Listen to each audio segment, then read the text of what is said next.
Саламатсыңдар ма балалар? Бүгінгі сабағымыздың тақырыбы дүниежүзінің халқы. Сабағымыздың мақсаты дүниежүзі халқының саны және халық санағы туралы мәлімет беру. Жер шарындағы адамзаттың пайда болу орны және мерзімі жөнінде ғалымдар арасында әлі де пікір әртүрлі. Антропология ғылымы адамның шығу тегі мен даму ерекшелігін зерттейді. Адамның тегі туралы қарама-қайшы екі бағыт бар. Олар: бірінші, моногенизм, адамның ата тегі ортақ.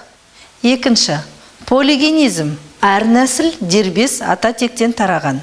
Көпшілік ғалымдардың пікірінше, алғашқы адамдар Шығыс Африкадағы ұлы жарықтар маңында пайда болды.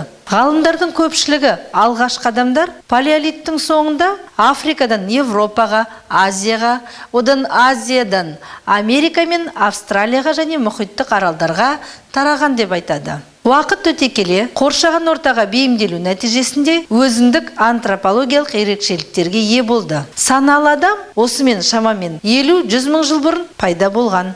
Халық саны ұйымдасқан нақты ақпарат түрінде жүргізілетін халық санақтары нәтижесінде белгілі болады. Ғалымдар 15 мың жыл бұрын ғаламшар тұрғындарының саны 3 миллионнан аспаған деп шамалайды. Сонымен балалар, адамзаттың шығу тегімен жер шарына таралуымен таныстық. Келесі сабағымыз халық санағы.